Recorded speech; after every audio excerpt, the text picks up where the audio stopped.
Hello, everybody. It's Lord Magicus. That's right. Here I am in the flesh, and we're playing Magic today. I know it's been a while, hasn't it? But it's okay, baby. We're back. We still got it. We're still gonna do this. So, SCG Philly is coming up in about 4 weeks from now, and I do intend to be down there.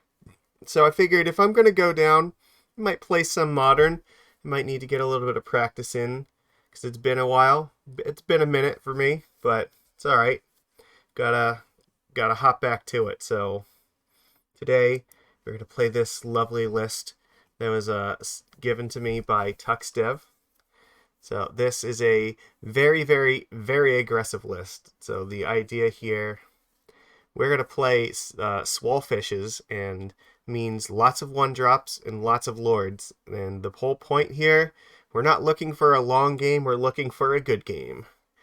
And yeah, all the aggression in the world here. So it's yeah, it's gonna be good. And we got a few cards like that are new here. So our Cenote Scout, our 1/1 that explores, helps us find our land drops. It's also a 2/2 when it doesn't find a land drop, and can get like vials off the top if we find like extra ones that we don't need. And we got our Tishana's Tidebinder, which is also a new addition to the list, which is just very, very powerful. Um, so countering abilities of things and also like pithing needling them is very strong. We got all their classics here, bringing back a Kumena Speaker and Mistbinder to put on the extra pressure because we got to go swole. We need to be strong, so that's why we got 11 one-drops here. On the curve, like, really stays very low here. Look at all these lords. Hexcatcher here to help turn our one-drops into counters when we need them. And also this new card in our sideboard, Pick Your Poison from Murders at Karloff Manor. Uh, yeah, for 1 mana, it's a sorcery. It makes your opponent sacrifice an artifact, an enchantment, or a creature with flying. So this is a really good sideboard card against a lot of decks. Any deck that's going to use like Leyline Binding on you, it is perfect. Make them sacrifice the binding, get your stuff back. They're playing Scion of Draco against you. You can bring it in and kill that. Because it has flying and it's also an artifact, right? So yeah, you can choose either mode to get rid of it. It's good against. You can bring it in against the Murktide deck since they have their Dragon's Rage Channelers, their Murktide Regents, and Ledger Shredders. So 1 mana to get rid of any one of their creatures is always going to be good. So yeah, it covers a lot. Like basically any mode that you use is going to be good on it. So and usually like but when you're using it, they're probably only going to have one thing that matters to get rid of. So they get to make a choice, but it's usually not going to be a choice because they're mostly going to have just one thing that you care about. The only time when it might, like, sometimes if you're playing against something like Hammer or Affinity, it might be a little, if they have like multiple artifacts in play, the artifact mode might not be great, but you still might be able to pick off stuff like Sigarda's Aid with it, so that's still helpful. Or Ornithopter for that matter, so and which is tough because it does have flying, so it can always like get through, and then they flash in the hammer. So yeah, that's it. We're going hard on the ground with this right away. That's the plan. So let's take this into a modern league. Let me get my scene back up here. I know this was a little bit of a surprise. I think I told the Discord that I was going to be doing this, but yeah, I need to get practice in, so we'll be doing this a little bit more over the next couple weeks. I'm sure we'll get more people trickling in here as we go on.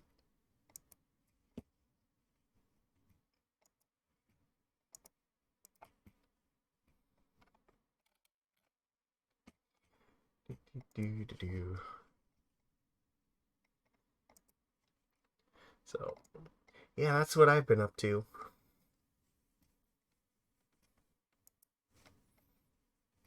Yeah, that's right. Playing your list, the fish list, the get 'em dead on like turn 3 list.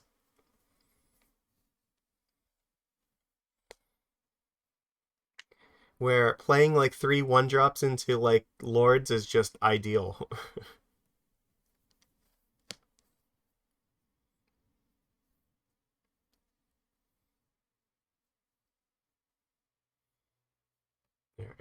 Come on, let's find an opponent. Let's go. We gotta get our precious Merfishies into some combat here.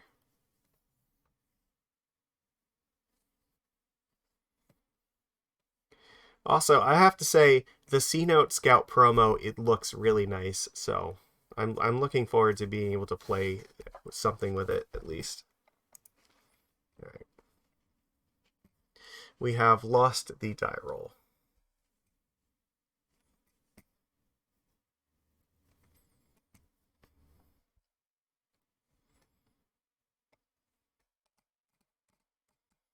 Come on, opponent. This is not that hard.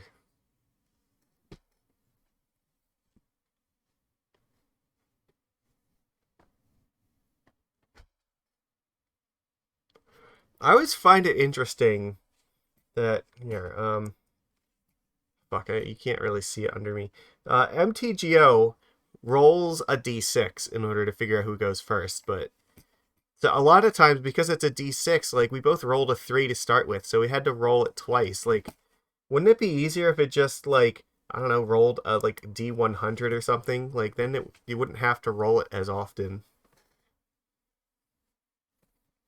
It's just weird to me that like even a d20 would still probably be way better for determining that. I don't know why they roll a d6 because then it can do it like multiple times in a row. Yeah, it also doesn't need to actually roll dice. It can just like do a 50% chance of you going first or not. And yeah, it really like the whole rolling thing on MTGO is meaningless because like nothing can affect that part of the game. So I don't know why they do this. Okay. All right, Tux, you're the expert here. Are we supposed to keep a hand that doesn't have a 1-drop in it? Like, is Spell Pierce an acceptable thing to do? Like, are we just playing Spell Pierce on the first turn? Because I feel like that's probably not going to be enough. Yeah, I think we want to be more aggressive with this. This is much better. We'll keep this. I feel like... Well, we're definitely putting a land back. It's just a matter of what land are we putting back. I think we just put the breeding pool back, right? We'll play Scout here, Sanctum.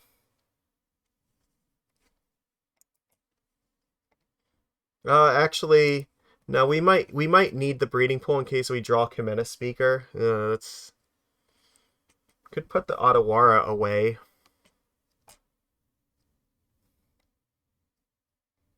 Yeah, I mean it might get shuffled back at some point.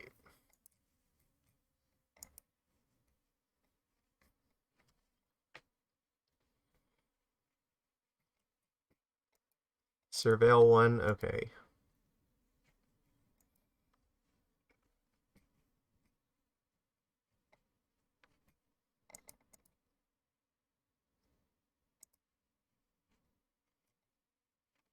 Alright, well, I mean, that's pretty easy. I guess I'm still going to play Botanical, though.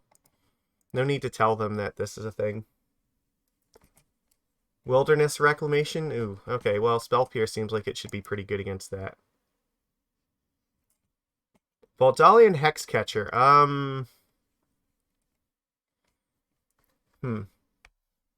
I feel like Hexcatcher is probably fine.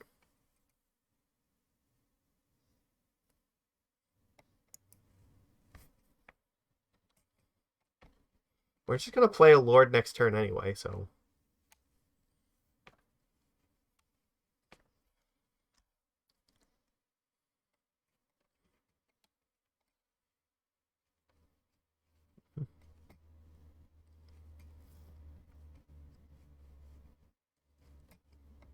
Well, we get to have Island Walk, which is really cool, so... Waker of Waves, what? Is this like Living Ends? Is that what's going on here? Grief? Okay. I guess it's Living End. They can take my Spell Pierce, I guess. But I still have Hexcatcher, which I probably just have to play now. Huh. Yeah, like, I don't think I can afford to dick around with this, like... Hmm.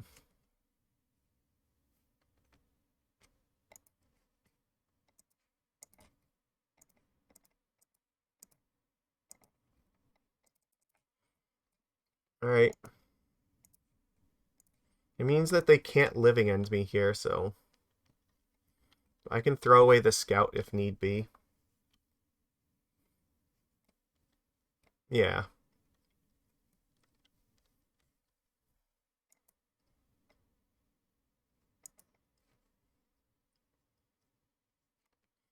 That's pretty good. So it is possible they could have something like Brazen Borrower, but I don't think I'm gonna play around that.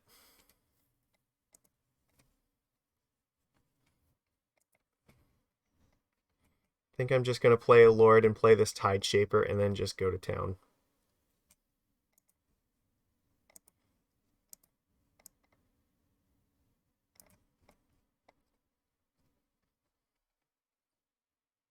Yeah, Shaper first. Because this, I don't know, we'll see. Maybe they'll like give us some reason here. I don't know, I guess just in case they had like Subtlety or something, if they used it on this, then we still get to play the Lord.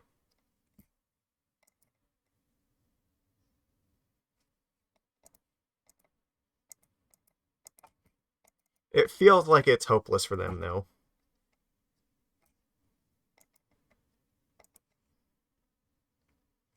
Like, I don't know how the hell they're beating this now.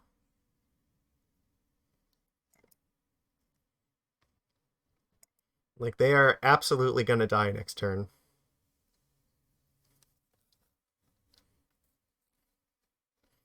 Spell Pierce was looking really, really good in this hand. Interesting.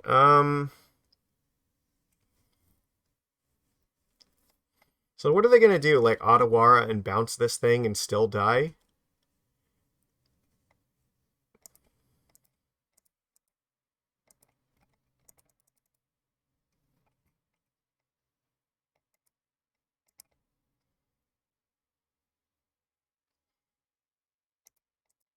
Just kill them.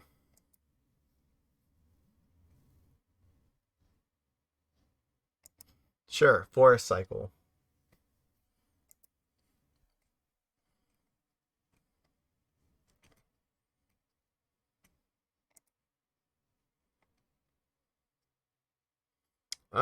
Yeah, I regret to inform you that you are still dead.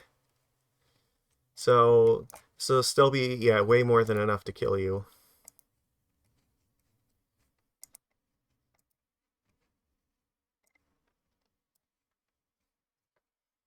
They are learning what Merfolk, or what Hexcatcher does here. Like, what? It sacrifices anything! Oh, no! Yeah, no. This is not a Curse Catcher. This is a Curse Catcher on steroids right now.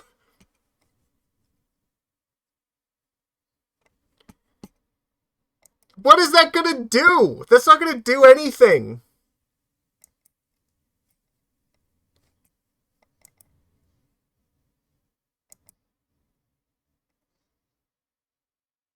You can't Subtlety my Hexcatcher. Why? They should have done it on Lord of Atlantis when I played it, right? Then I would have had to actually sacrifice a real creature. Okay. So, yeah, they cycled for no... I don't know what they were looking for here. Alright, Spell Pierce looks really good. Like, I think Trickster is probably not great, right? So we want Chalice of the Void. I guess there's some possibility that we want Subtlety here as well. And just... Oh, they just gave up the match. Okay, they were just like, fuck it now. There's no way. Absolutely. This is the match that we wanted to start with here. Just absolutely, completely just body living end with a super Merfolk crunch. That's got to be like one of the best matchups for that list. So, let's see. We have Tidebinder. We have some interaction stuff. Yeah, I mean, this is probably fine. I guess we're going to keep it. Yeah, Soul extremely reaped here. All right, what are we doing here? Am I getting scammed? Is that what's happening?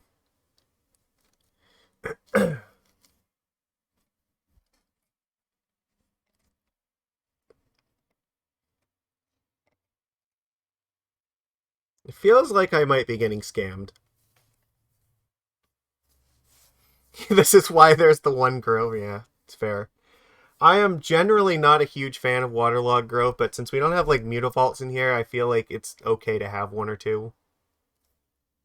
Because we need our lands to do something. Yeah, this is probably not going to be a good deck versus Scam for the most part, so. Because they're going to just rip us apart and then, yeah, we're fucked.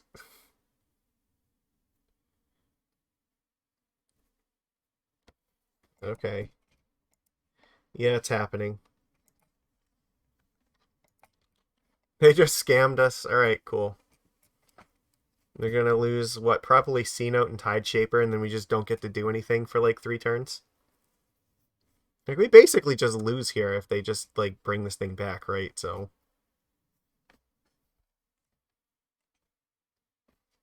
We don't have Dismember in the main deck, so it's not really useful.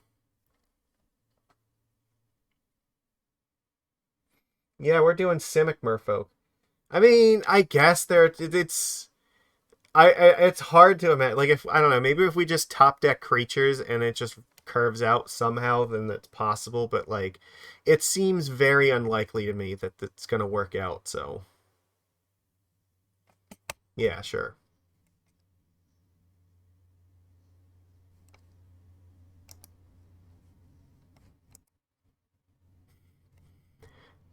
I still fucking hate Grief, and like this card should not exist in this format. This is gross. Like, there should not be Unmask in a format without Force of Will. I guess I'm just gonna play the Flooded Strand, and if they don't do anything, then I'm just gonna get a breeding pool. I mean, Orcish Bowmasters is not really any better, so.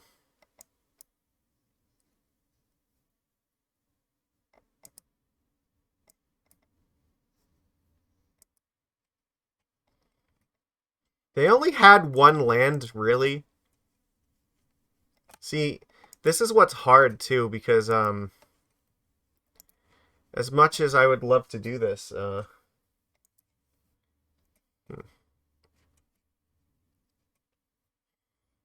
hmm.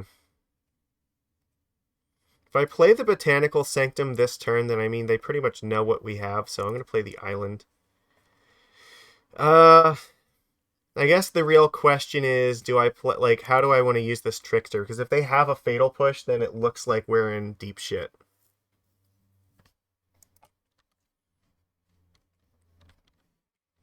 Probably just need to, like, tap the Grief down and just try not to take any more damage.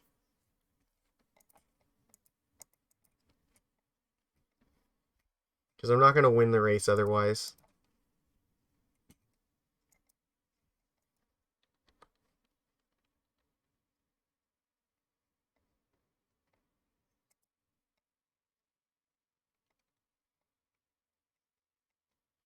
Yeah, preserve life. Okay, Thoughtseize. Sure.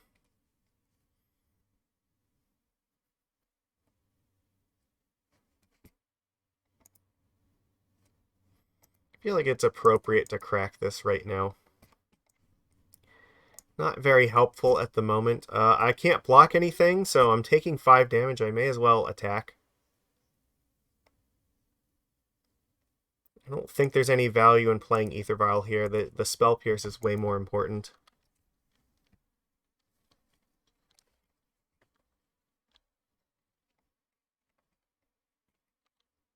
Like, we're just, like, fucked. So I can just play, like, Bowmasters or something, and yeah, there's nothing we can really do.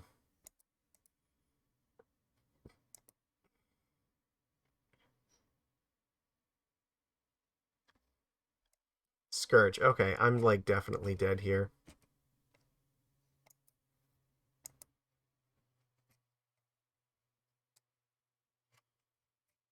Yeah, we're done. Like, there's no way. This is so bad. All right. Yeah, I think we want all the Dismembers for this. And I imagine that Spell Pierce is probably not that good. Like, we don't really want to be using Pierce, I think.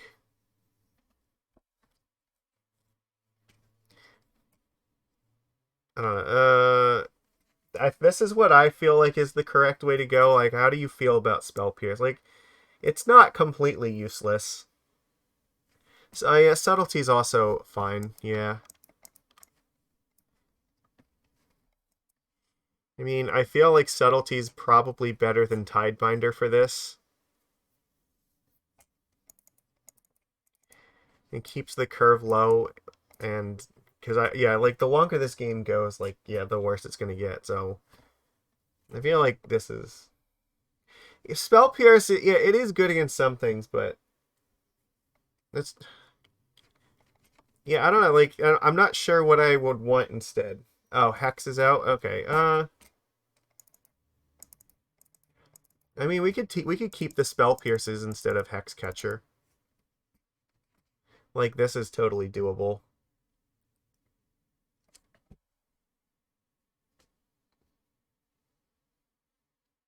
I mean, Spreading Seas is also probably okay. Like, could do this and just bring in like 2 Cs. I think I'm gonna do that.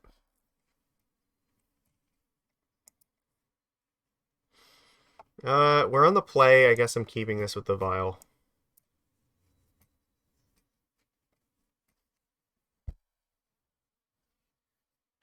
Yeah, they do have Bowmaster, so Hexcatcher does become a liability.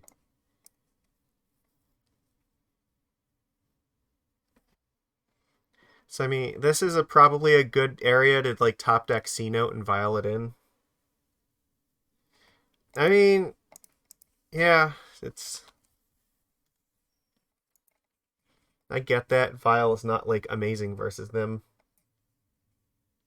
Are we getting scammed again? Like, fuck me.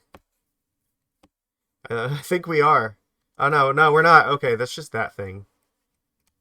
Okay.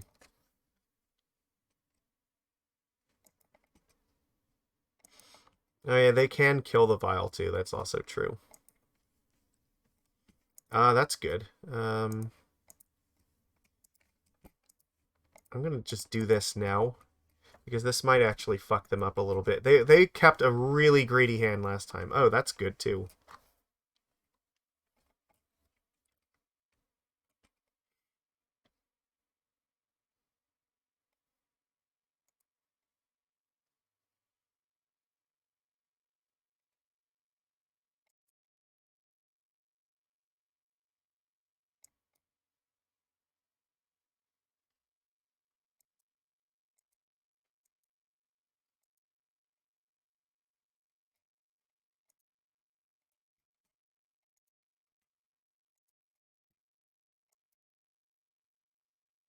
Lord of Atlantis, I feel like I probably want to keep that.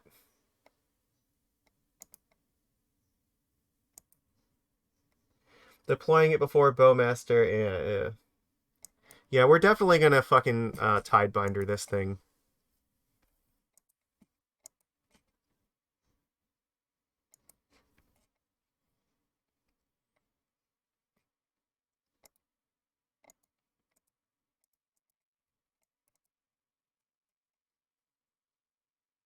Or Tide Shaper it, yeah.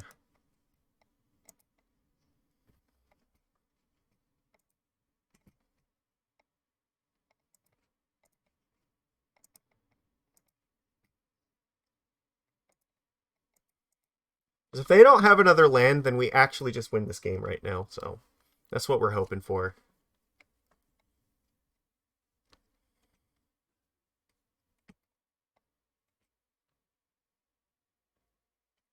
Like, if they're just stuck with 2 blue lands or 2 islands right now, then they cannot beat me. I just play like 2 more lords next turn and they actually just lose. Yeah.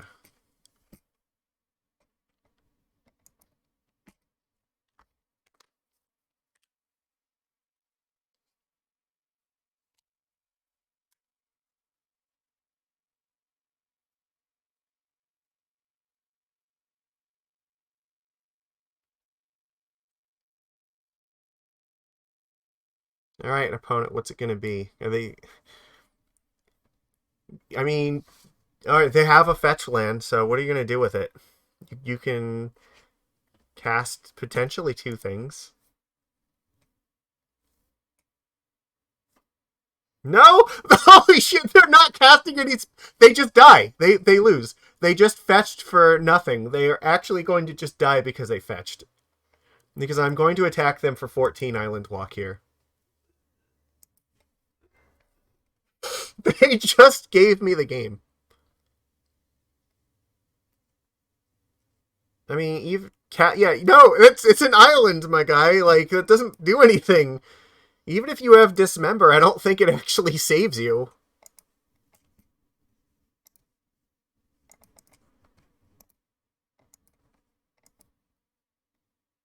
Yeah, they didn't realize I tide shaped it. Okay.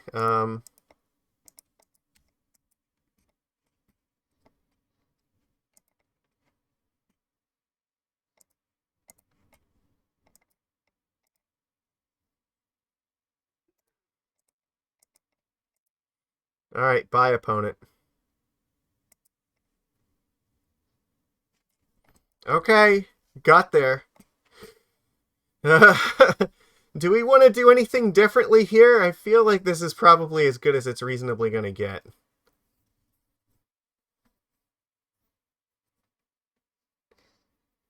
Yeah, we are at game 3, so that's something at least.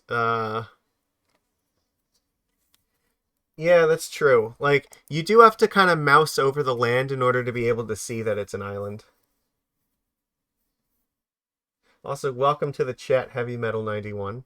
See, it's your first time here. We are enjoying us some fishies.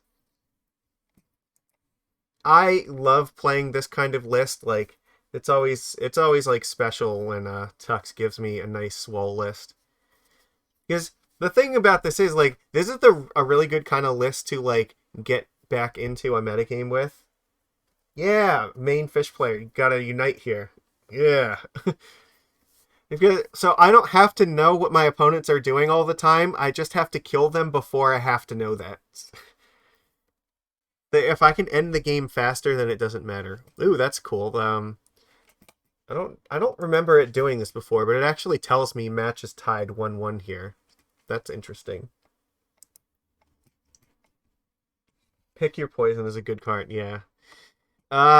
This is I mean, this is not like a great hand. We have 3 lands here. I feel like we're supposed to mulligan this. I don't know. Maybe not because like if we mulligan, what are we hoping for? 2 land. I don't yeah, cuz we get like these 6 probably, so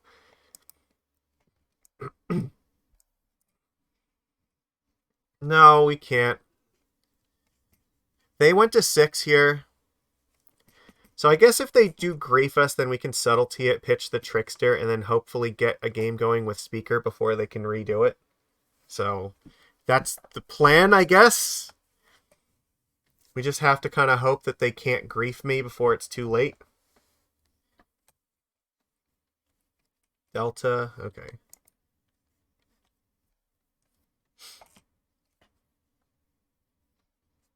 Looks like they're gonna go for it. No, they're just going for Ragavan. Okay. Actually, it might have been. I don't know. It may have been worth subtletying. Probably not. I think we are supposed to keep this. Tide Shaper is pretty good here. We're gonna go with the Breeding Pool into Kumena Speaker.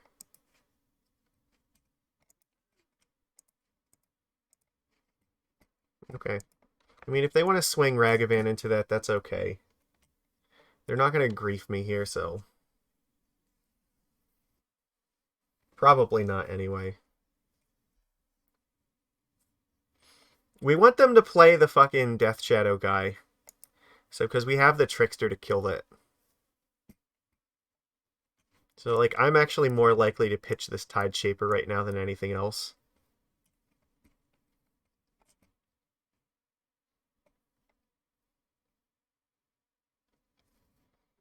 Like, if they kill this creature, then I'll probably Trickster this next turn and then try to follow that up with Mistbinder.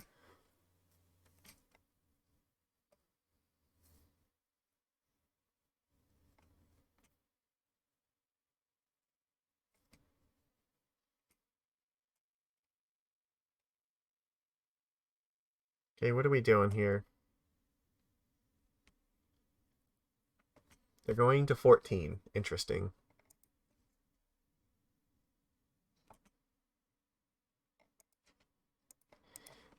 I mean, I guess it's possible that they might give this Undying.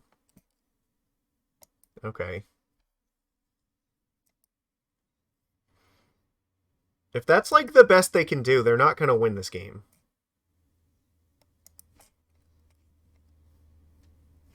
Yeah, it's like, it's whatever. Yeah,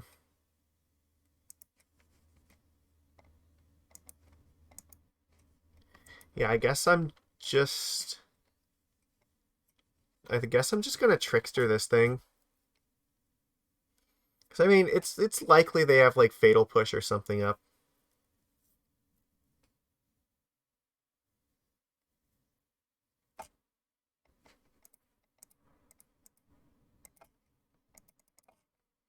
So they have 3 cards left.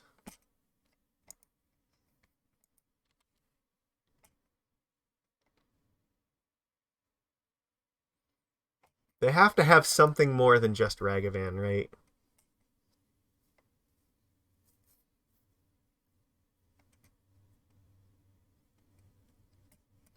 Death Shadow. I'm not terribly afraid of that at the moment.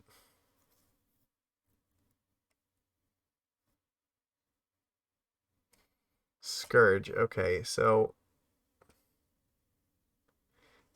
Scourge is a 3/3. I almost kind of feel like I should Subtlety this. I mean, they're just gonna replay it again next turn. I don't know. It's gonna be rough. Yeah, like Subtlety's not the worst idea right now. I mean, if I don't, then I could just play the Mistbinder, and I don't really want to play the Tide Shaper here.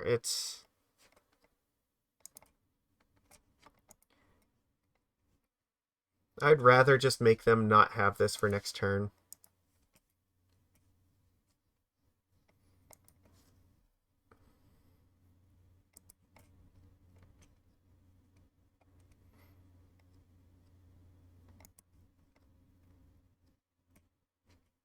That's actually really good here.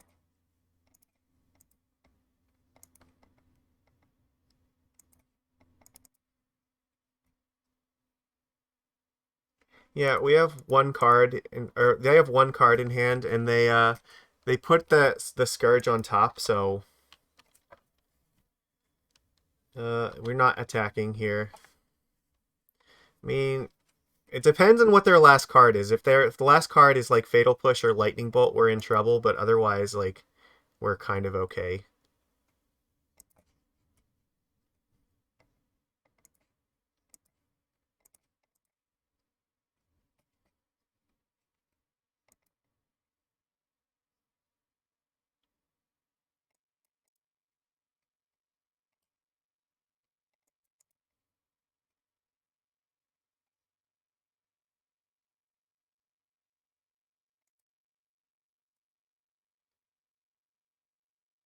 Is that really it? They don't like have anything else here?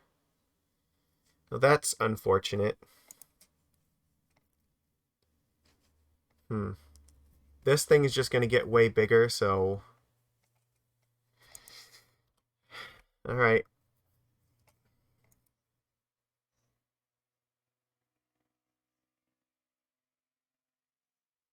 This is not great.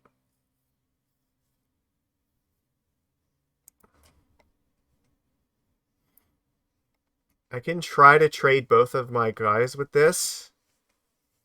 But it's gonna become an 8-power creature if I don't, so.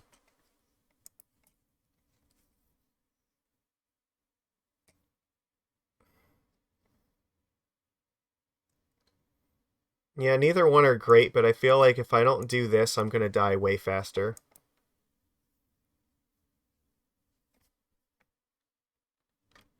No, they have it, don't they?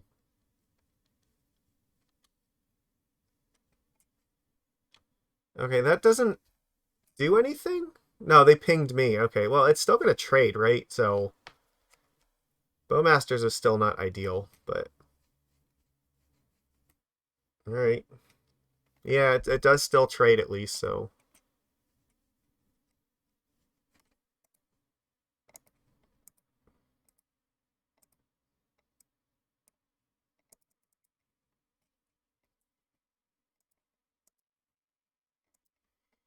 I hope I have to have this 2/2 and just hope that it's enough to block Death Shadow.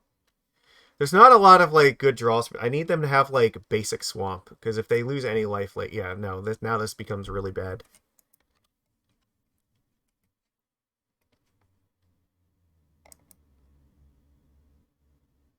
Yeah, blocking isn't really an option here because they're just gonna make it a 5/5. Yeah, it's gonna get worse before it gets better.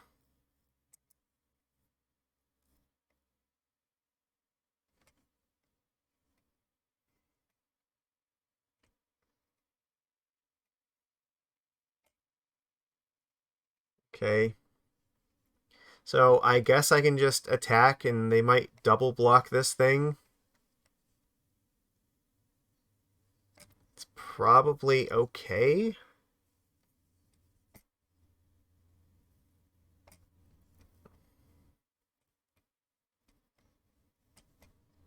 Trying to think it like.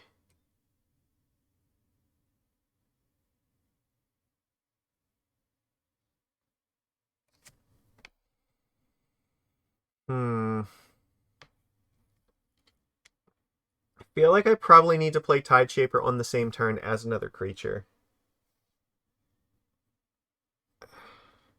Yeah, keeping it at 5 is fine. Like, I could just, like, let this shadow attack one more turn and then bounce this at the end of their turn so we get a little bit of a reprieve with this. Hope that we. Yeah, and just hope that we draw something and they don't. So then maybe we can play Tide Shaper plus another spell and that will be enough. I don't think I want to bounce it yet. I want to wait until the end of their turn to do it, so they can't attack with it next turn.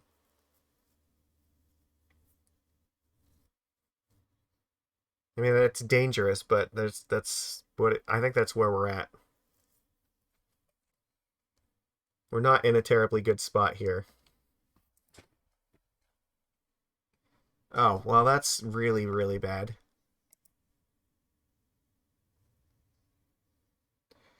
Well, yeah, it's not good. Okay, well, interesting. They didn't attack because with these two. All right, I guess I'm taking 5.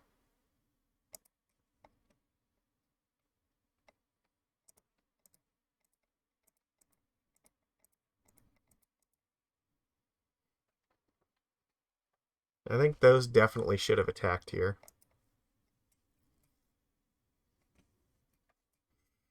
That is not actually that helpful right now. Uh, I have to fucking play it, right? Like I don't have a choice. No, but this is gonna get bigger. Like I don't think I can play the Spreading Seas because then the Orc token is gonna be actually dangerous to me. Like I don't know how else I'm winning though.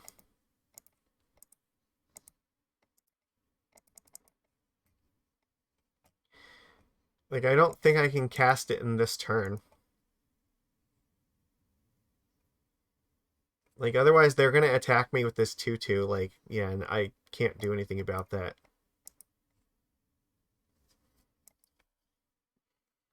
I need to have like a Lord before I can play this safely. Yeah, you have Shadow. Hopefully you don't have anything else.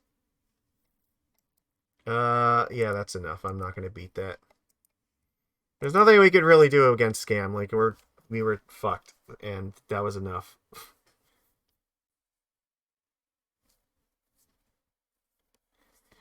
Like, we took our shot against them, but wasn't quite there.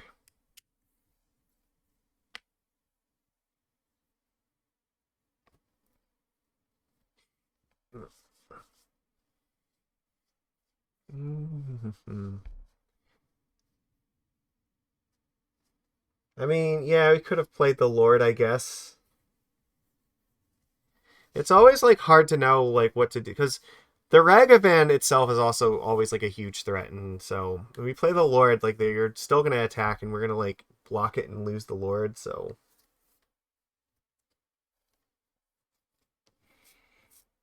keeping the Trickster like would have been able to kill the Skyclave easier, but it still wasn't great. Yeah, the blockers are unreliable. It's true.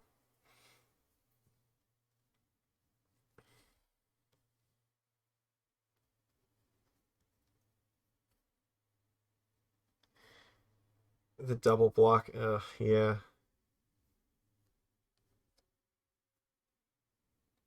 Auto-wiring the Trickster back, that's I didn't even think about that. That would have actually been a really interesting line.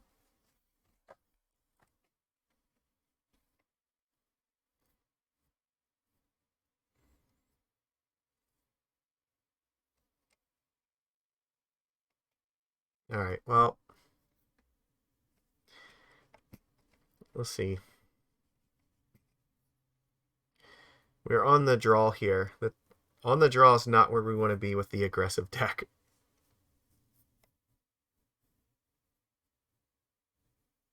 Well, yeah, like that is always like my concern. If we single block it, then that's hugely dangerous. We don't have anything to do on turn one here, so I think I'm throwing this back. I guess this is better, but not by like a whole lot. Like Spell Pierce wasn't really what I was hoping for as my one drop.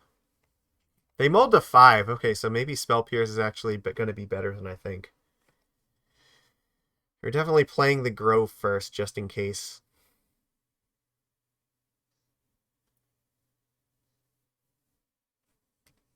Alright. Catacombs. Oh, fuck. Are we up against Scam again? I fucking hate this deck.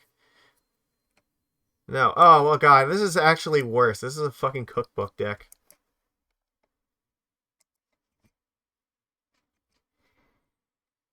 Okay, they're on 3 cards right now. They're probably going to play Asmo this turn, right? That seems likely. Yeah, being on the draw, like if we were on the play spell piercing this, we probably just win, right? Oh, alright.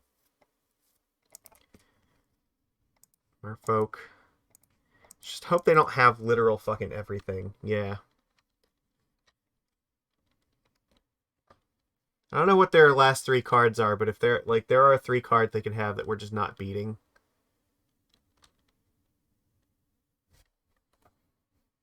Sure. Bloodghast, great.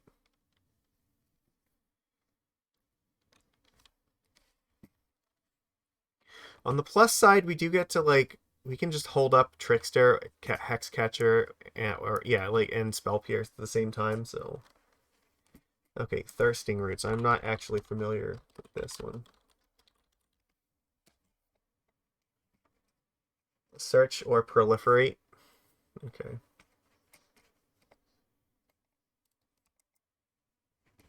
Okay, that's good to know.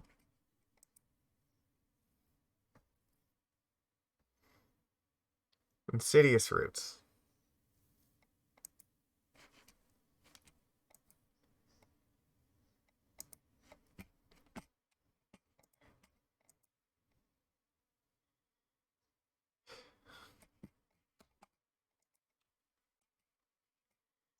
Alright, so whenever one or more creature cards leave your graveyard. Oh, god damn it. That's really bad with the Bloodghast.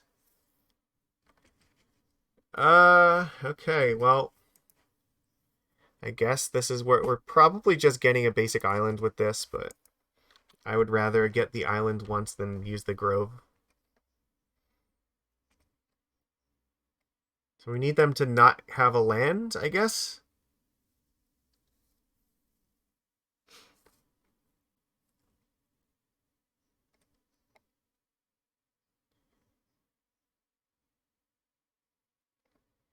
That's definitely a land. Alright.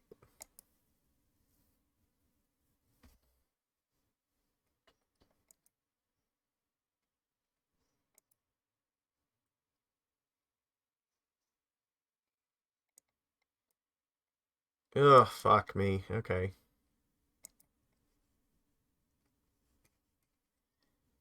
I guess I'm playing Hexcatcher, and then I can just Vial in a Lord and make it a 2/2.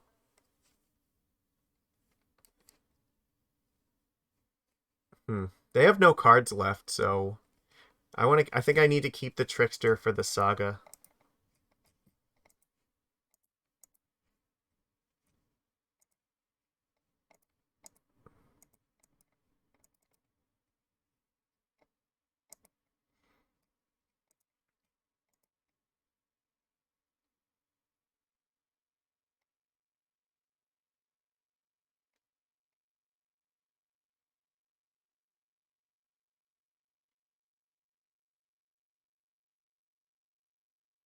Well, yeah, what are you gonna do? Like, we're on the draw. Like, they just have their engine, so we just have to hope to be able to defeat this. Oh, well, alright, I don't know. That's not gonna do anything to the enchantment, though. It'll do something to the cookbook.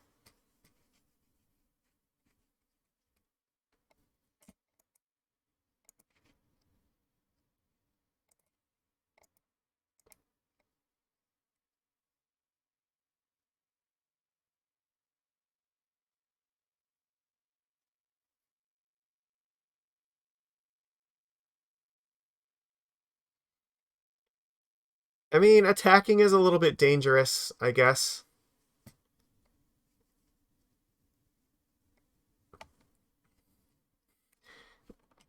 Okay.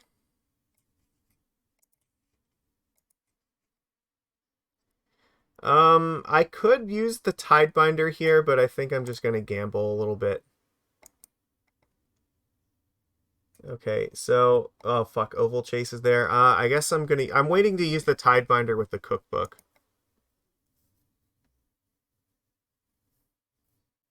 Yeah, they definitely should have. I was just hoping that they would make a mistake, and it looks like they gave us a chance here.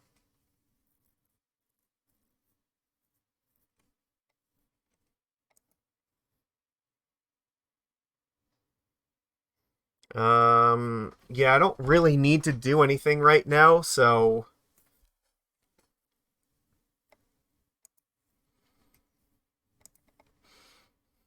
I guess I want to leave this probably on 2.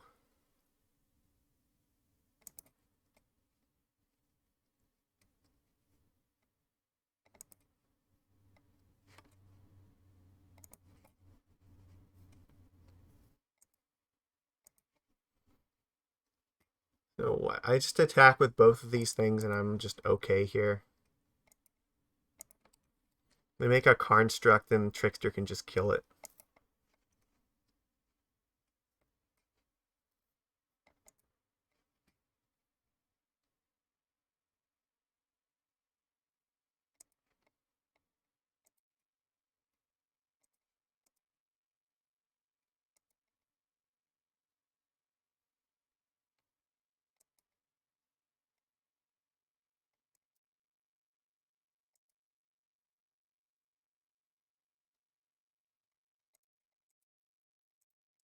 Greedy opponent.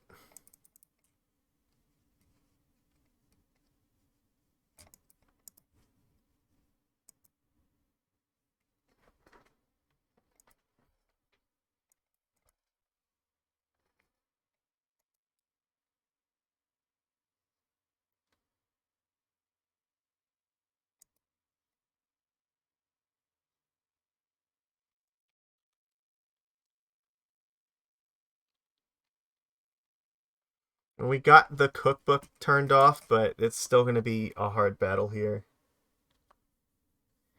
I guess, yeah, we kind of need to find, like, a Tide Shaper, I think. That's realistically our best way of trying to win here. Because we're not going to be able to do it without Tide Shaper, I think.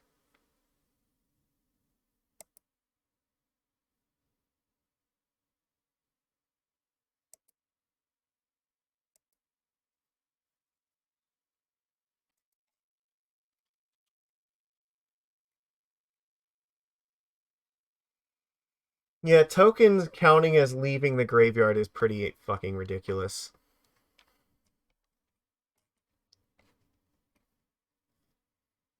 This is definitely not a deck that I would, like, prepare for at all, so...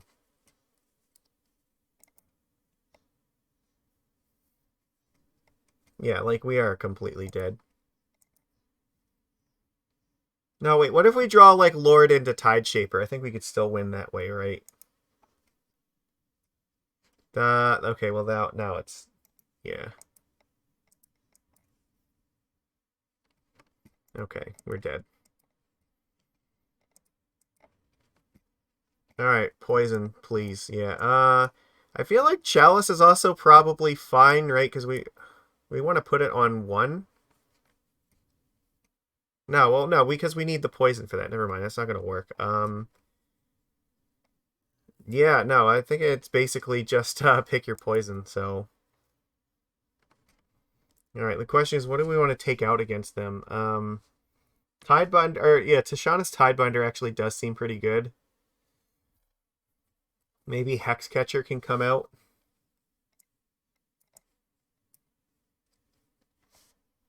Or, I mean, Trickster is okay because it kills the Karnstrucks. Actually, the Spell Pierces are, like, also kind of iffy.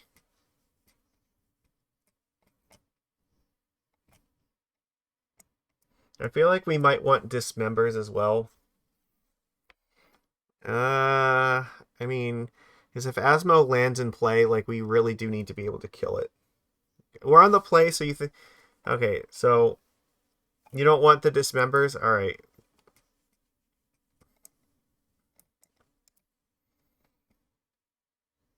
Yeah, possibly. Alright, well, we can try it like this, I guess, and see how this goes. I don't feel good in this matchup in general, so...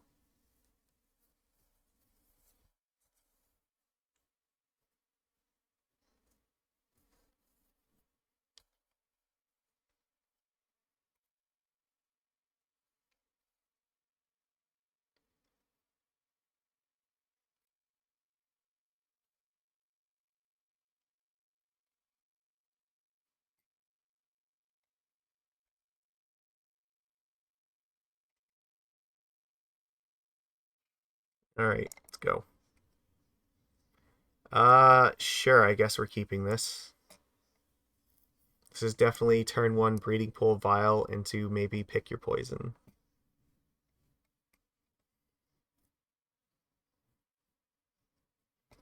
Are we saving this for the enchantment, or do we just, like, nail the cookbook with this as soon as we see it?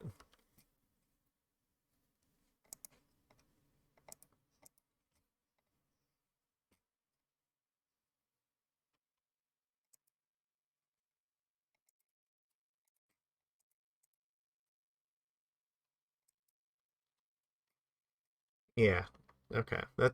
Nailing the first thing was probably where I was gonna be at with this, so...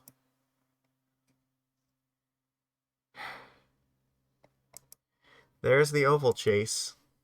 That sucks. Because they just fucking had this right away, like... We can't actually kill the cookbook now, so... We don't even get to use it. Like, this is... I guess we have to keep it for the enchantment at this point, because it's not going to do anything else.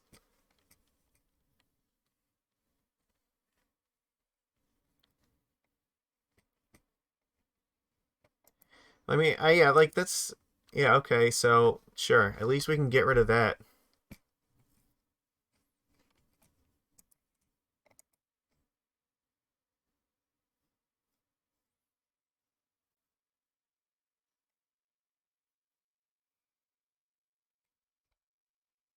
I miss when Merfolk played Graveyard Hate in the sideboard, but we haven't been able to do that in a while. Fuck, I really would like to be able to play this Vial, but I need them to lose this enchantment, please.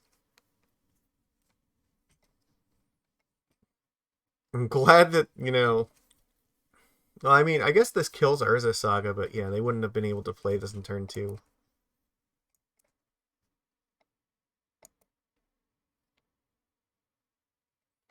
They get their fucking token here, I guess. It's whatever.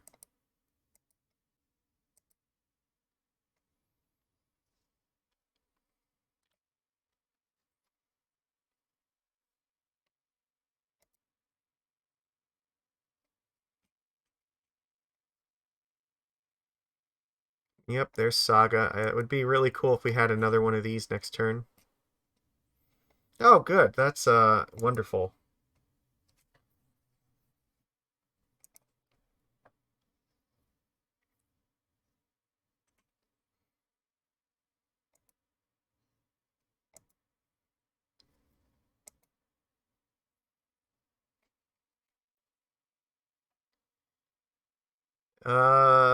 It feels like no matter what I do here, Grist is going to kill whatever I play.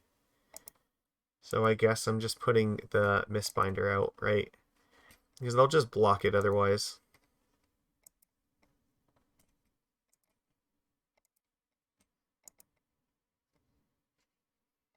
Okay.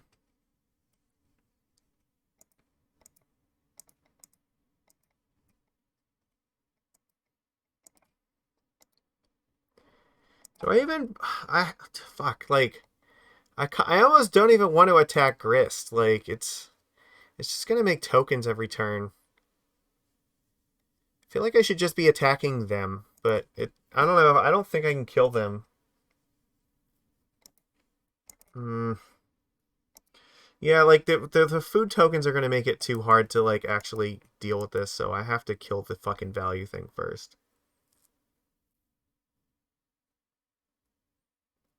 Yeah, I guess playing the second Mistbinder would have been better.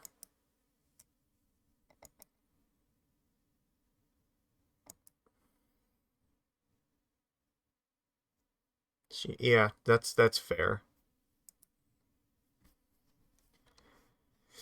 Okay, so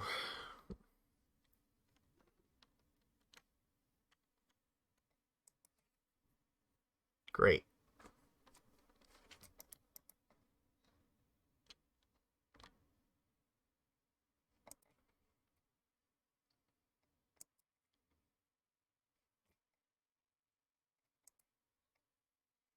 Yep.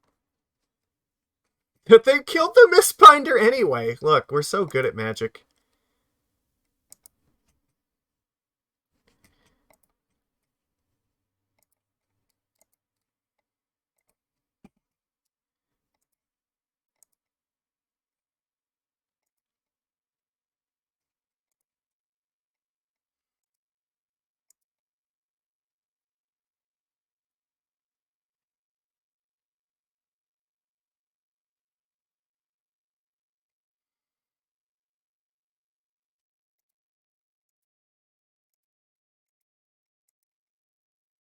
Let's get this off of the board.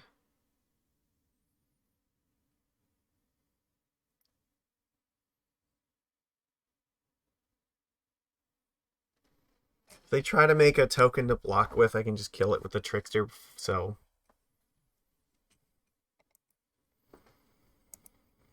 Yeah, this makes this a 2-2, but that's not enough to actually be relevant here.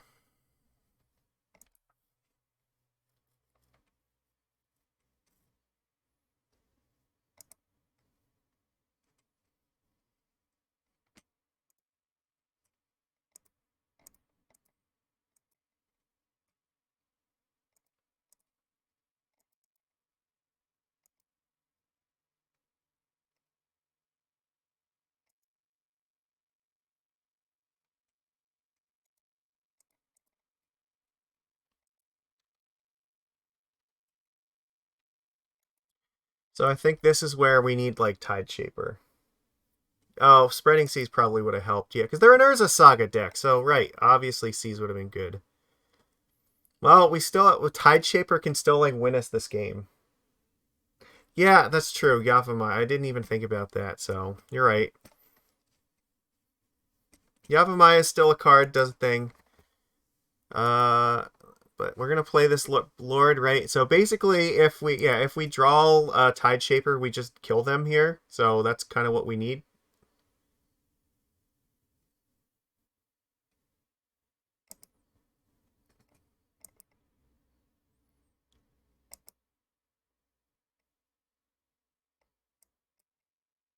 Oh, never mind. We just actually like lose, right? They have enough food to just kill our board. All right, we lose the game. They had Asmo, so fuck. All right, game over. Game over. Life over. Yeah. All right. Well, there's nothing we can do about that. That's Asmara is just like that's why I like having Dismember for that. So I don't know, like because I don't feel like we can ever beat that card without Dismember. Yeah, that's terrible. Fuck.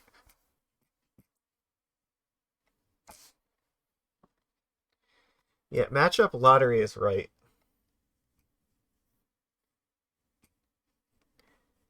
I don't know. I'm trying it your way tonight, but I think in like I probably would have brought Dismember in myself. Yeah, Geist also, yeah, definitely wanting to kill that is relevant. So, well, we get to be on the draw again, so there's that.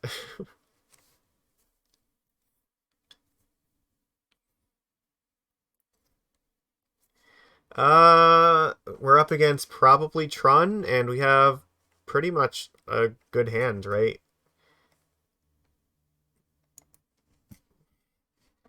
We're on the draw, but whatever, it's fine.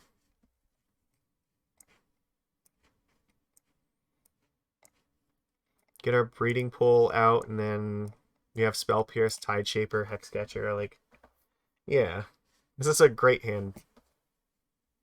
They mulligan to 6, so. Oh fuck, no, it's not. Oh god damn it. This is that stupid like Scion of Draco thing, isn't it?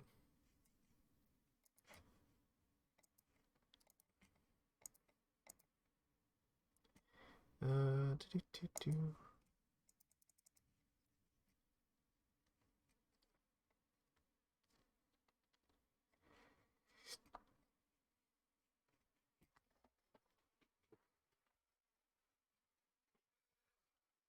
Yeah, we're doing our best with this, so we'll see. Yeah, there's Scion of Draco. So yeah, it's first strike, hexproof, lifelink, vigilance, and trample. Yep.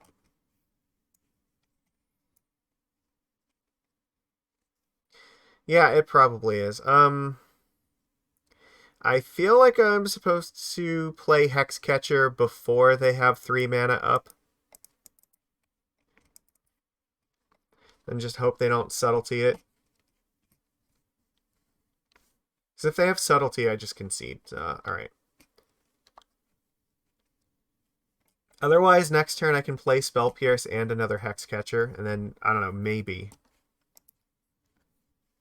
Or, no, I think we would need to draw, like, an Island Walk Lord, right? That's the only way this works. No, we're playing No, we can't. We can't. We're just dead. We're absolutely just fucking dead. Yeah, no, okay. This is over. Kavu I can't beat.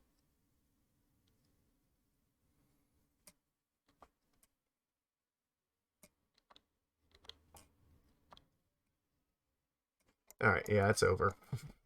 Yeah, they're gaining 9 life a turn, and we can't interact with it, so, this is what we want for this.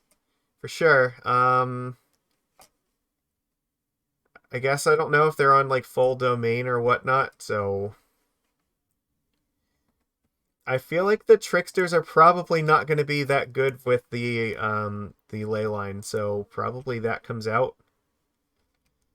We subtlety. We have what? We want Chalice too, don't we? Because we don't.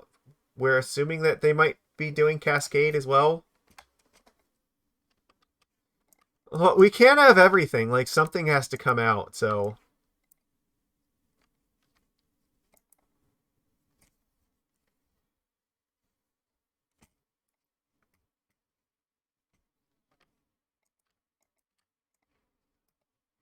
Like, pick your poison deals with their fair game. So, you don't... Alright, Spell Pierce, fine. We'll get rid of that. We'll say that we're not worried about that. We still have to, like, get... We can't keep all of this stuff, so... Like, it seems likely that they probably have, like, Crashing Footfalls, I would say. Because that's what I've been seeing, like, they're just playing... Oh, no, they have Kavu. Never mind. We don't need to worry about this. Duh. Yeah, they played a 2-drop, so we're good. Mistbinder and... I guess.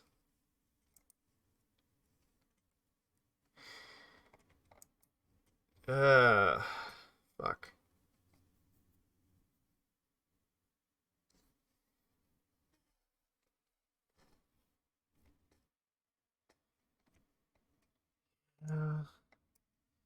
Actually, I think I almost kind of want to take out the Hexcatcher in that case.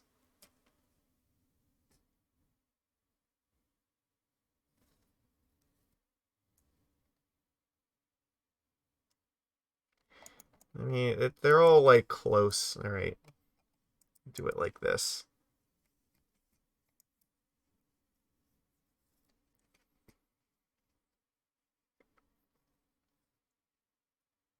I see. It's rough because, like, if they have the ley line, the Dismember is not very good. Yeah, this hand's great. We're gonna keep this. So it does everything that we want to do. So if they put their stupid ley line in play, then we can kill it before they can actually, like, use it.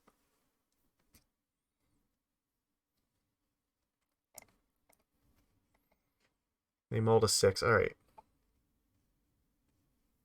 No, if they have it, then we're just gonna use pick your poison and just make them get rid of it, so they can't just, like, yeah, they can't do the thing.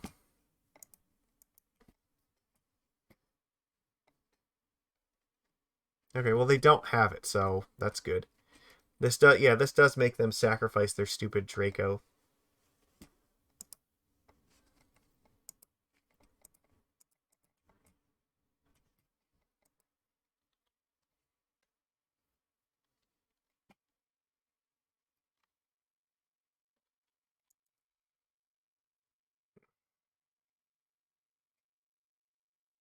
Sacred Foundry. Okay, they're gonna what? Okay, Ragavan. Sure, whatever. That's fine. Ragavan is not really relevant to me right now.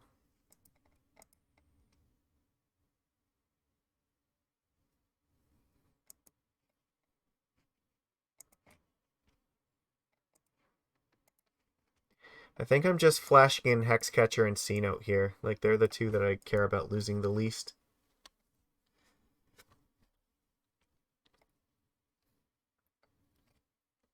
Yeah, well... Yeah, okay.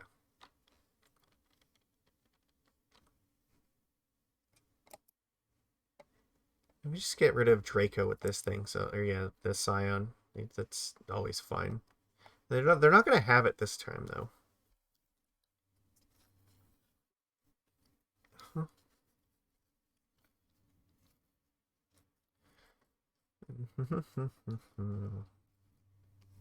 Alright, what are we doing?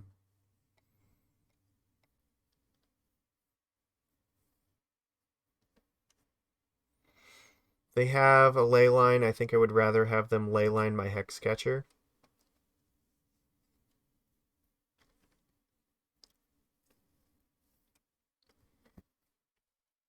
You attack with Ragavan, I'm gonna put the Hexcatcher in play and try to block it with that, and then otherwise, yeah, if something happens to this, then I'll vial in this. Yeah. Hex Vial, see, yeah.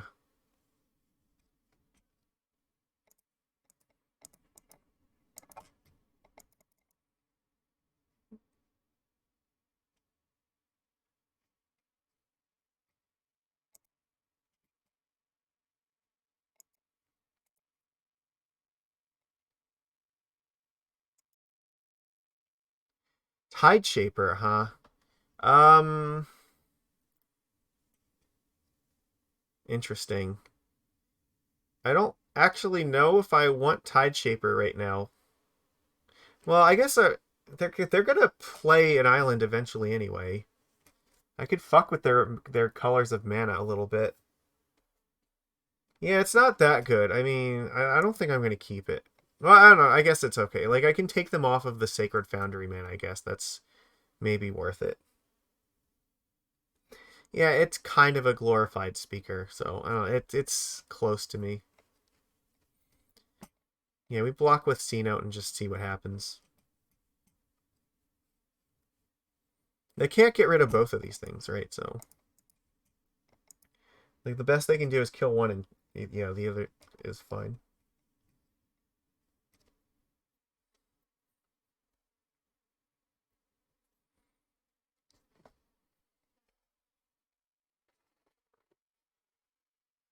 Like, their best play right now is like Leyline binding the Hexcatcher, and these would trade, so it's not really that good.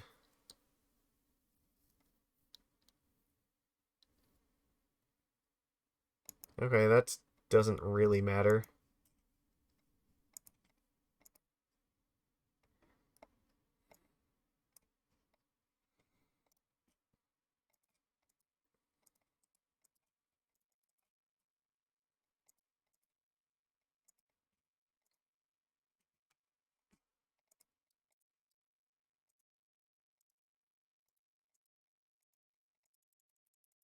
Yeah, it's good now.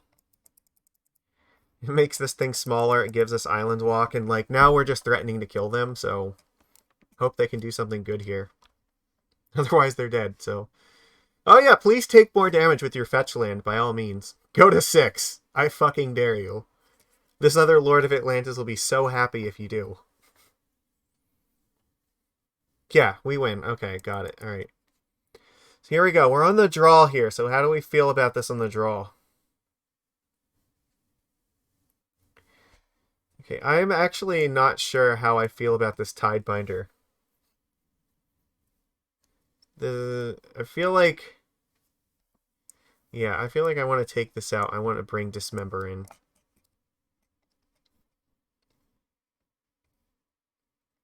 We're on the draw. It's going to be glacially slow to play this, so...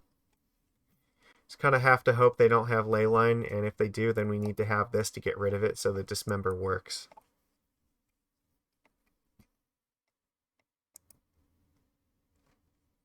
You think Mistbinder is better than Speaker here? Okay, sure. Fuck it. Whatever. We'll do it. It's your list. You're the expert on your list, so we'll try it your way.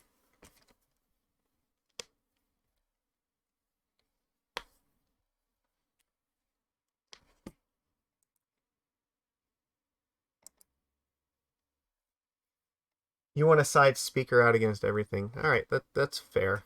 I kind of understand the idea. Just being extra aggressive in game 1 and then game 2 preferring to side it out for interaction. I can get behind this plan.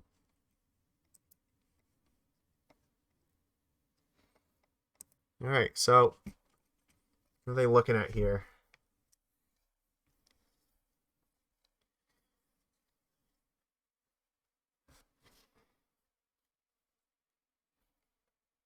Yeah, I understand your principle there. Yeah, it makes sense.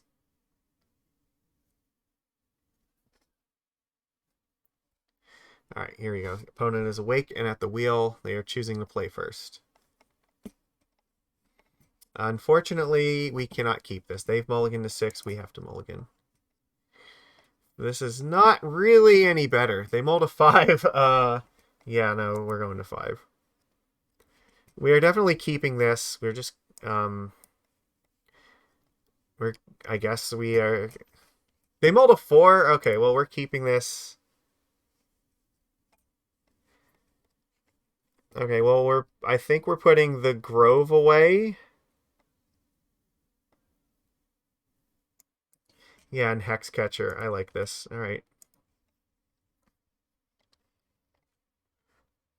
Like, hope you don't have a Leyline, boy. Like, even if they play, like, a Draco or something, this is going to be really powerful and just get rid of it, so we don't have to be super afraid. I guess... No, they conceded. He mulliganed again, and he was just like, "No, we're not doing this in 3 cards." All right, cool. We got a keepable 5, and they did not have a keepable 4.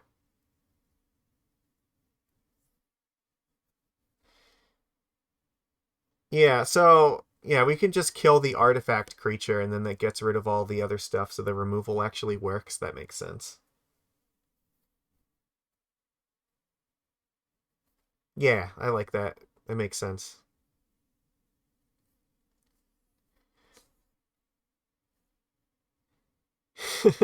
You know, for the longest time, I didn't even know that, like, Scion of Draco had any extra text besides the fact that it was just, like, a 4/4 flyer they would play for, like, 4 mana or something. Like, because it so rarely, like, actually mattered what it did. Making it all colors is actually really valuable, though. Okay, well, we have a chance to go positive in our league here, so that's a good thing.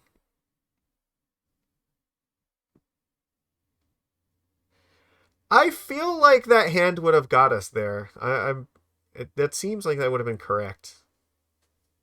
All right. Finally, we're on the play. Okay, great.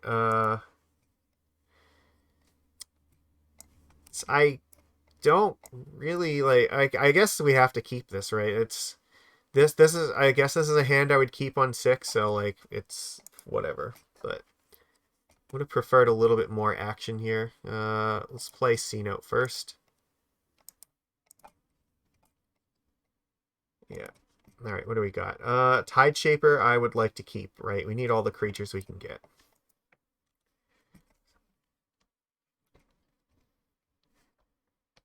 I think I'm just getting basic island with this Scalding Tarn.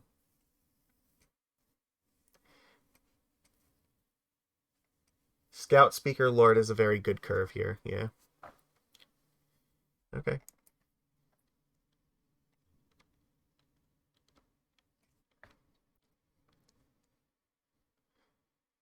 Opponent, what are we doing?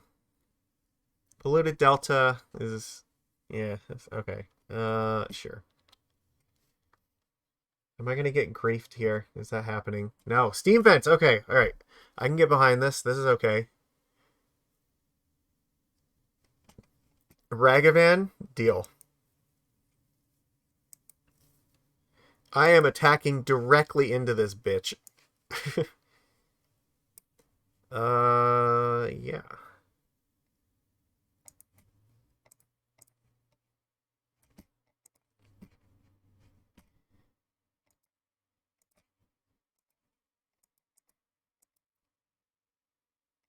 Yeah, that's right. You're not going to block. I know you're not going to. I mean, I could just play the Tide Shaper here, but I feel like I'd rather Spell Pierce in case they go for, like, Expressive Iteration. Because I feel like there's a good chance that they're going to try to, like, bolt this and attack, so... Unholy Heat, Oops. Yeah, no.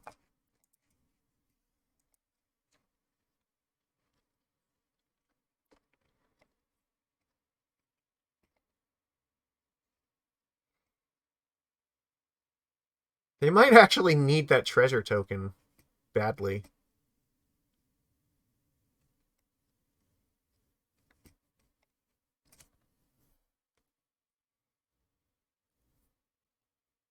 If I don't play another land, I might just Tide Shape this Steam Vents. Like, if Ragavan attacks, I'm 100% blocking it, and then, like, if they don't play a land, then this is getting turned into an island.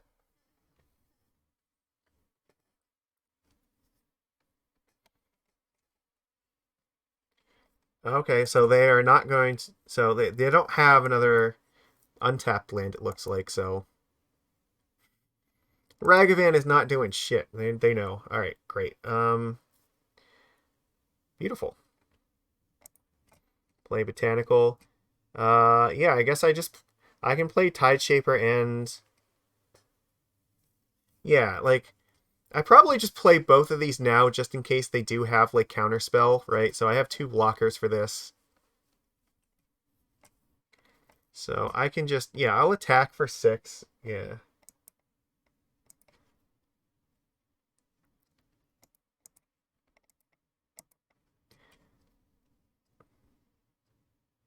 Like, well, they're not going to block this. They already know that they're dying, so it's not like this matters. Okay.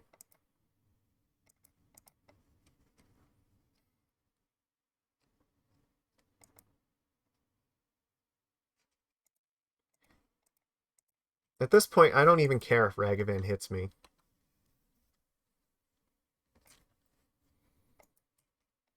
Like, we're just playing Master of the Pearl Trident and killing them. That's it. That's how this is going to go. Yeah. Yeah, I don't think I even block Rag at this point.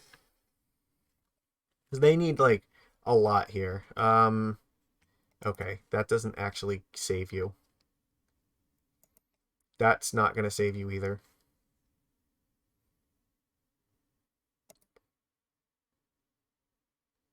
Yeah, like, they have enough mana, like, it doesn't really matter. I guess drawing another Spell Pierce would pretty much seal the deal. Oh, yeah, no, they're on super defense. They know they are fucked. Alright. Okay, so is there any reason to play the Breeding Pool? I don't think so.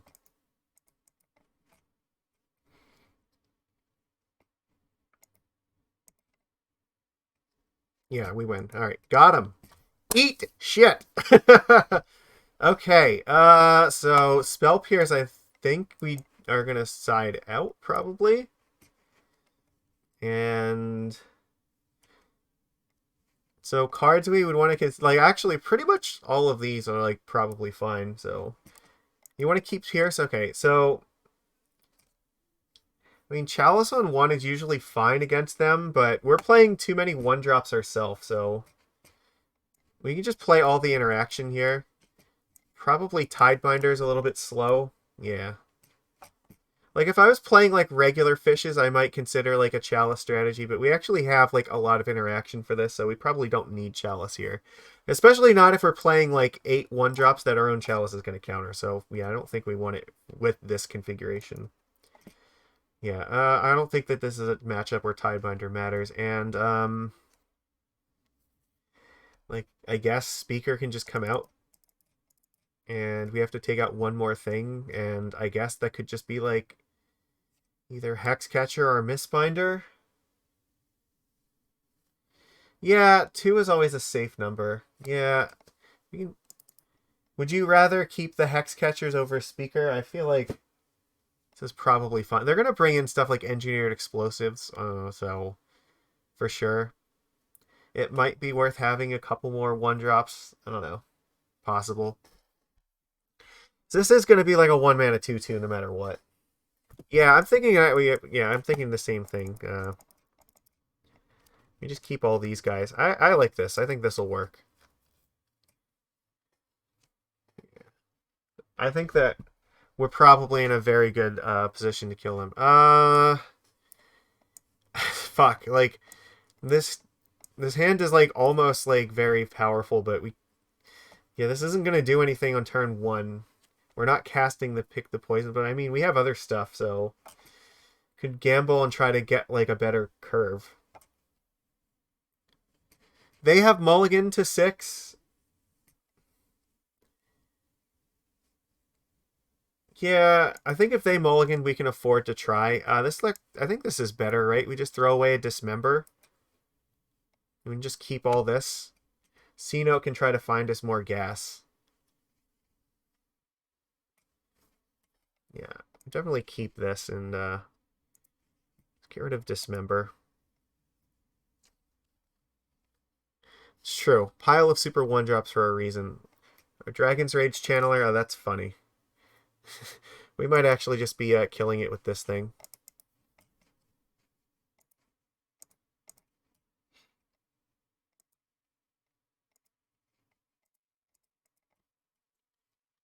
Alright, what do we got?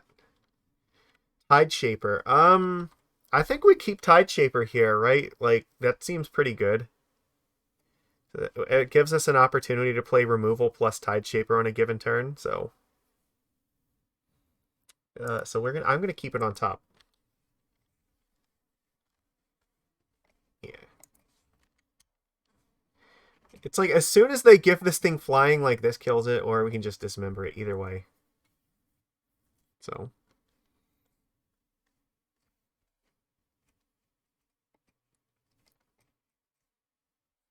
I guess it depends on how many spells they try to cast this turn. Like if they go like Bolt, fucking yeah, or like Unholy Heat plus Mishra's Bauble and try to like maybe fetch and surveil a creature in, like we could realistically be casting this on this turn. So oh fuck, all right, well that's scary. So I think one of these is getting dismembered for sure.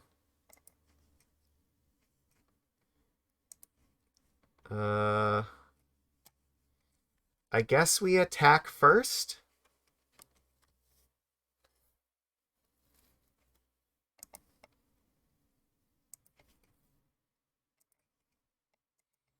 There's a lot of ways this can go badly for them if they try to get cute. I guess I'm just playing Tideshaper here.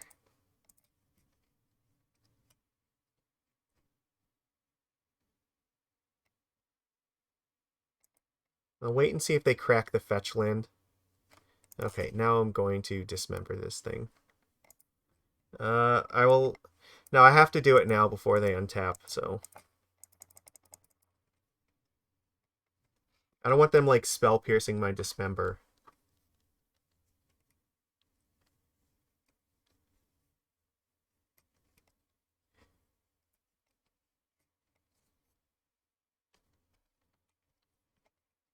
They got rid of a Ledger Shredder. That's neat.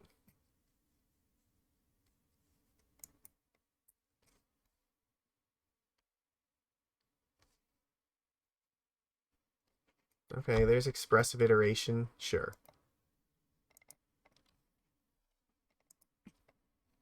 I gotta present the illusion of Force of Negation, I guess. Even though, like, there's no way that we have it, but, like, I don't know, I want to keep them guessing. Okay.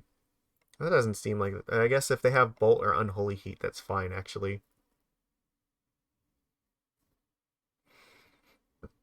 So here, drawing a land for us would actually not be bad. So we can play, like, Lord and then pick your poison.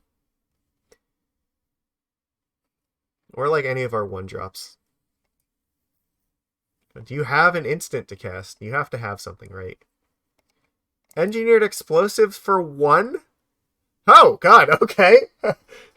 Sure. By all means, cast your EE for 1.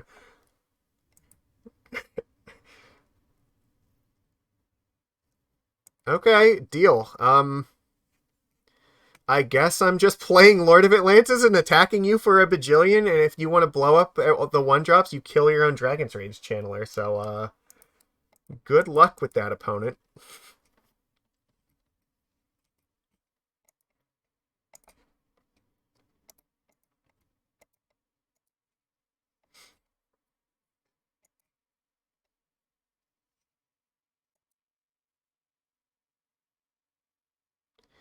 Yeah, like, then it lets us preserve our pick your poison, so that's good.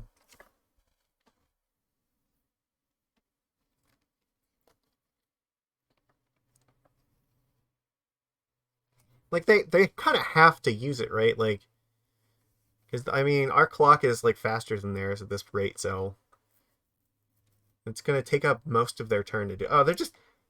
Why now? Why? Shouldn't you, like, I don't know, literally play anything else first? Are you just going for Murktide right away? Unholy Heat, okay. Is that it? Like, you have 2 cards left in hand. Like, this can't be enough, right? Okay. Actually, that was a mistake. I should have tapped the breeding pool because it's possible they could have like Magus of the Moon or like no, I guess I could have like Blood Moon that plus some, I don't know, like there's maybe some reason to like play around. I guess if they play Moon, I kind of have to pierce it.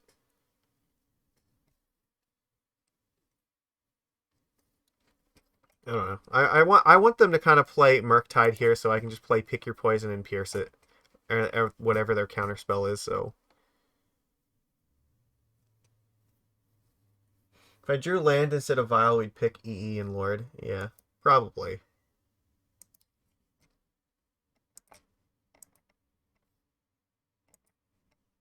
Okay. Well,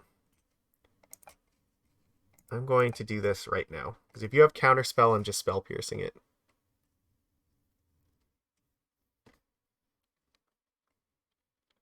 Okay, they do not.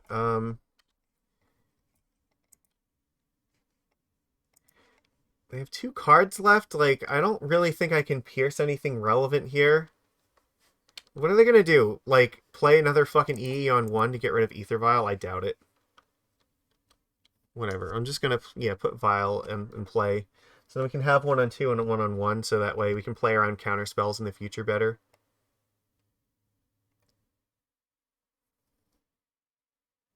It's not meaningful, but the spell pierce right now is not particularly meaningful either, so... There is, like, this means we can go to 2 and 1, and it means no matter what we draw, we can put it into play through a counterspell.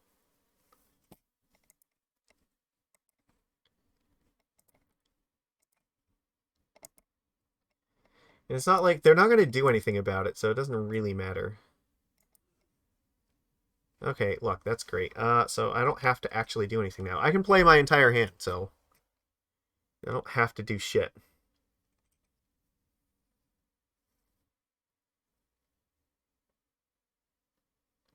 You might just have some, like, Unholy Heats or something in hand.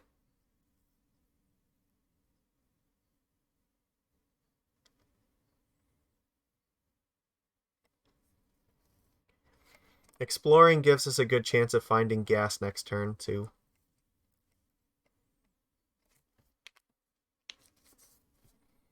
So... They're going to cast it on 2. Look, see, this is fine. Alright, deal.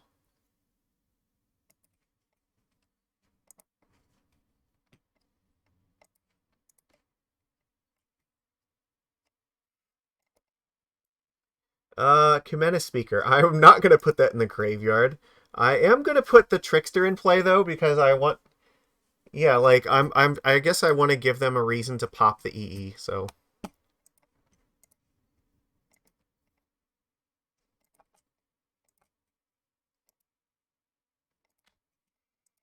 There's some possible reality in which we need to tick one of these up, so the answer is I'm not going to set them like that yet. Okay. Like, they can 1-for-1 this Trickster. That's cool with me. And if they try to do that and bolt the Scout, then I can just, like, pierce it.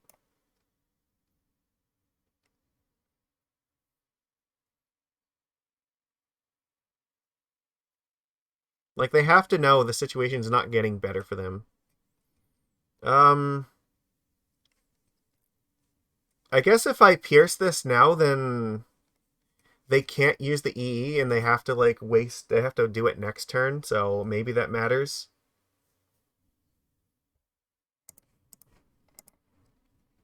This gets in 2 days. Like, they already have enough mana where this doesn't really matter, so this is basically just, like, I cast a shock on them. Yeah. I cast a blue shock.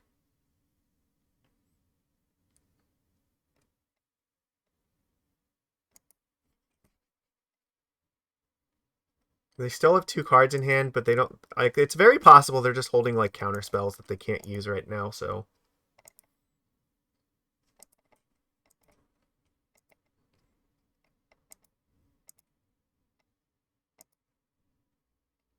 Alright, that's pretty funny.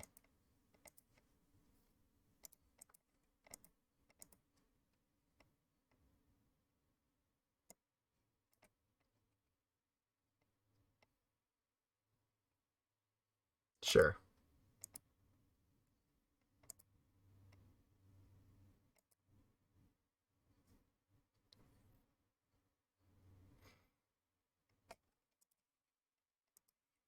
Like, the odds that they have a third one are very low. They just played Spire Bluff, which means they probably have nothing, right? We just play another Tide Shaper and, yeah. Like, This is getting really dangerous for them right now. If we have a Lord, then we can just kill them.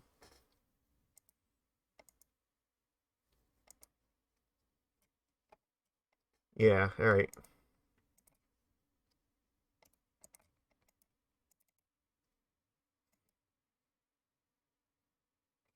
There's no value in playing this Vial. It's better to just bluff it.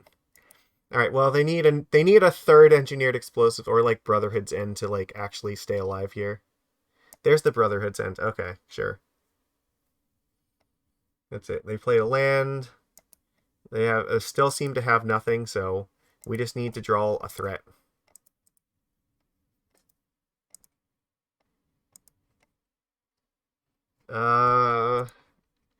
Sure, I guess we're gonna fetch. They're gonna go to 1. That actually could have been a mistake for them. Like, this means that if we had Hexcatcher, Hexcatcher's now lethal, so.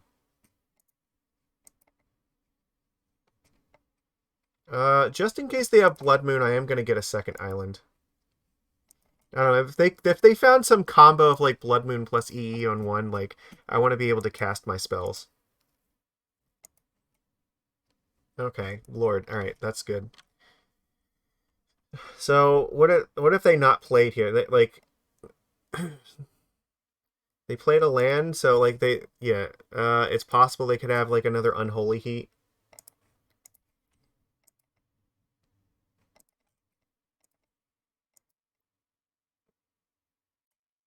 I feel like if they did, they would have used it before I did the vials for the turn.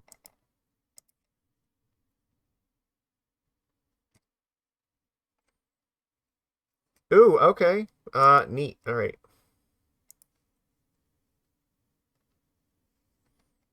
So, this has to be counterspell in their hand, right? There's no way it's not a fucking counterspell.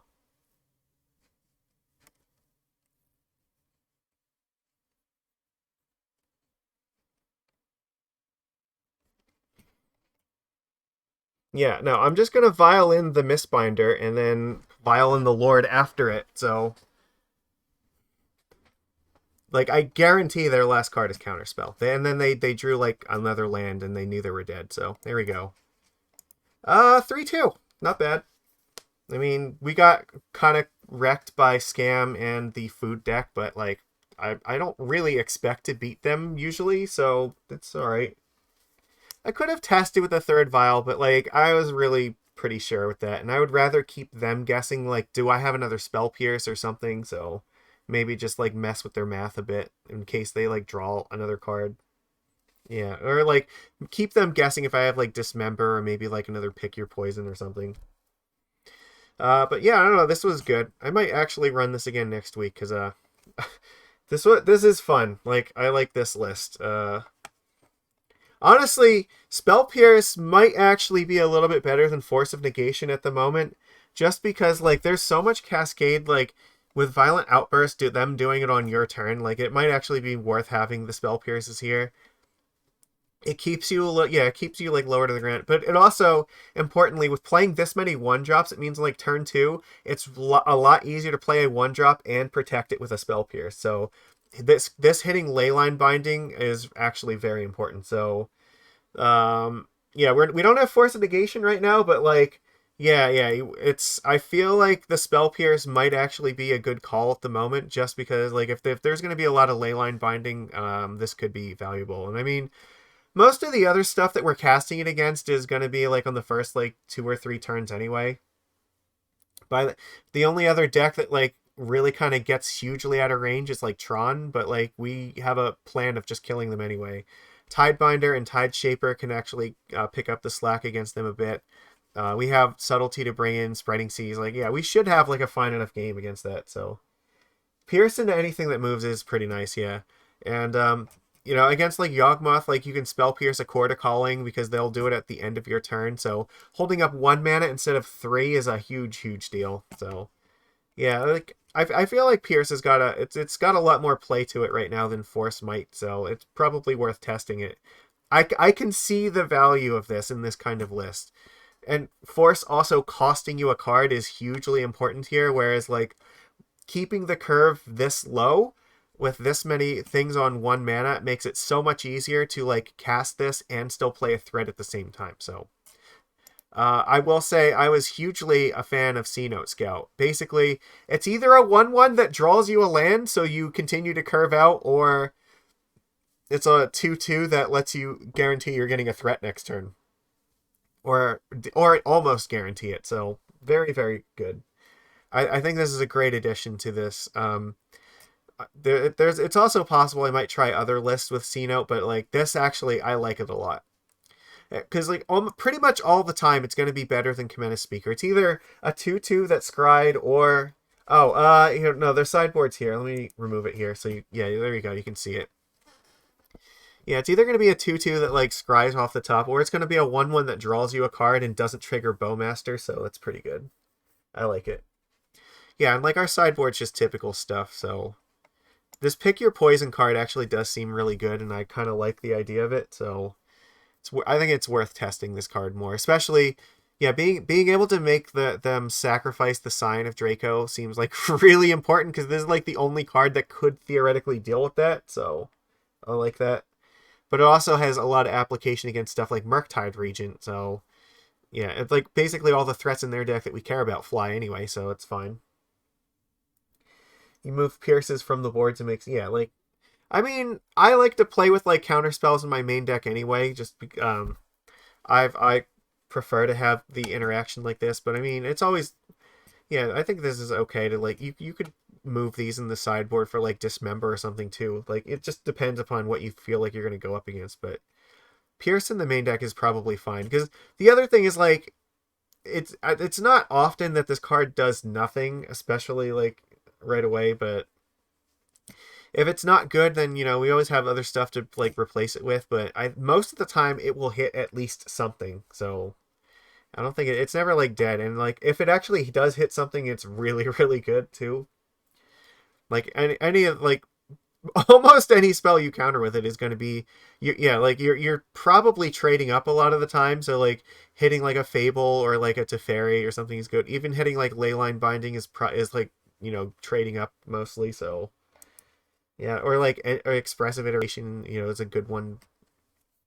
Yeah, it's just a good card. Yeah, but like I said, being able to play like 2 spells in turn 2 with Spell Pierce plus like Cenote or Speaker or whatever yeah, I like that. We don't have like Spaloon to here to fix or to like put cards back in her hand, so yeah, it is a little bit harder to recover with stuff like Force, so get it. But it does mean that being on the draw sucks. Like we did see a situation where it's like if we were on the play and had the Spell Pierce against the Cookbook, that would have been like the tits, but being on the draw meant it was just like really bad. So it's gonna happen, but it is what it is. Yeah. Pierce, Dismember, Sub, Speaker are all kind of interchangeable. Yeah, they really are. So like you can pretty much do whatever you want with them. So yeah, we just like absolutely steamrolled Living End, which is good, because we have like the Pierces are fantastic against them, and like so is pretty much everything else. We get a really big board against them really quickly this way with all the extra 1-drops. Tidebinder's always going to be good against the Cascade decks. And like if Tidebinder's a little bit slow, then we can just bring in more like interactive stuff, like, you know, the Pick Your Poison or Dismember to keep the curve low. So no shot green is worth it. You'd rather play red for flame. The problem is that like playing red for flame means that you're in like it's kind of worse against Bowmasters, and Bowmasters is actually like really problematic a lot of times. So you think that Tidebinder's a 3-up? Like, it could be. Like, I do like this card, but like this card, it's not always going to be great in every match that we play it, because a lot, like, especially in this kind of list where you want to just like kill them very quickly.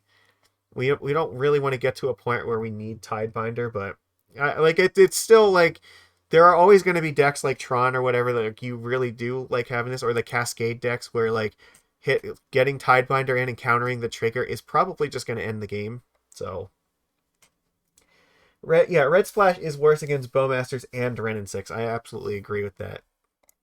Because like the thing is, you want to play a bunch of like 1-mana 2/2s, and like for most of the decks in the metagame like that, these are going to be 1-mana 2/2s. Like that, it's it's fine. So you get 4 cards that read 2 for 1. Yeah, but like I don't know, it's hard because like those 2 for 1s have a tendency to bite you in the ass with against the Bowmaster's deck. So and like that card is like it's dangerous. Like Scam is still very out there in the world, and Yawgmoth is also still out there in the world. So I mean, if Flames is also good, but it's a 3 mana interactive spell, so I would rather keep my interaction like at 1 mana if possible. Whereas like, you know, the Pick Your Poison is going to be a hell of a lot better versus the new version of Rhino that are playing the Leyline, because it actually gives you a way to interact with that deck where Flame is going to do absolutely nothing against them because it's going to have hexproof. So yeah, I don't know, like this is also kind of a burn philosophy where if you kill your opponent and they still have cards left in their hand, it really doesn't matter how many cards you have left. So you can have a million cards, but if you die with like a bunch of cards in hand, then they didn't really help you. So killing them tends to be the preferred strategy sometimes. Minus a Cavern and +1 fetch or something. Yeah, I mean, the mana felt like it was fine. Like we never struggled once on our mana base, so I guess it depends. Like if you are worried about Blood Moon, then maybe having access to an extra fetch for an island could be okay. But like, yeah, I don't know. I mean, we could run 8Cs. That's possible. Like, there's a ton of different variations right now. This is one of the reasons I wanted to test a bunch of different stuff, because there's also versions of this deck that you can play, like Deeproot Pilgrimage and Moth Dust Changeling. Actually, I just bought a few. I have one more of these coming, but oh, well, let's put these like actually on the near full screen. Yeah, I just bought some like Modern Masters foils of these, so yeah, always got to have like the foils in hand just in case. But yeah, no, with Deeproot Pilgrimage, like that is also a very very interesting plan too. And I like at some one of these weeks I may try that as well just to see how that goes. But I would say out of all the things here though, I was probably the most impressed with Cenote Scout. I like this card a lot. Being able to make sure that we know that the next card that we're going to draw is not like a wasted card is actually really important. To see you play Kumena, yeah, maybe like at some point it could be. Yeah, legitimate green for poison. That's true. So like what we have, so 1, 2. We only have 10 sources for this, so yeah, it's fair. You could say definitely like minus a Cavern to be plus this is fair.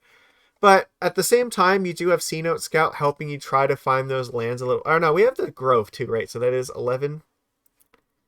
Or no, how many do we have here? Or no, we have the fetches. Hold on, we can do math here. 8, 9, 10. Yeah, 10, right? I got this correct. Yeah, so we could go to 11.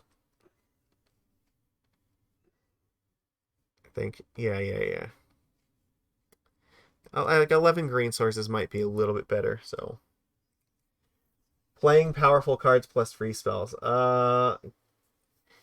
Yeah, I mean, I guess there is something to be said for that, but it's Force of Negation. I think is a lot harder because like the Cascade decks are using like Violent to do it on your turn before you have access to Force, whereas Spell Pierce can still deal with it at that point in the game, and like by the time they can actually pay the 2 mana for Spell Pierce, it doesn't really matter. So the game should effectively be over by that point.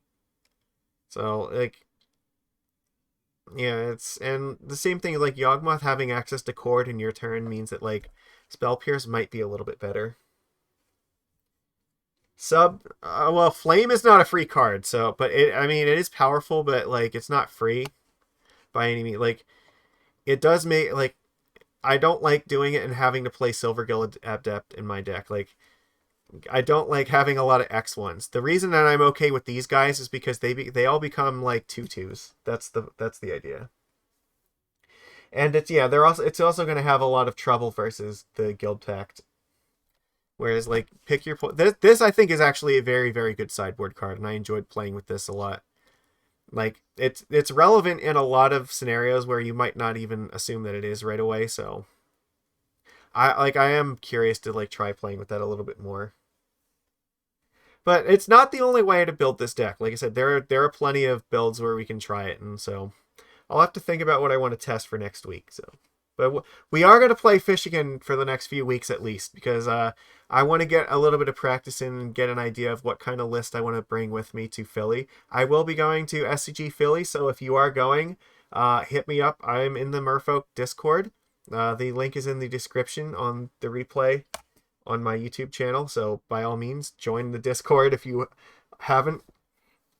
Yeah, and yeah, let me know if you're going to Philly, because yeah, I'm down to like meet up with people. It'll be fun.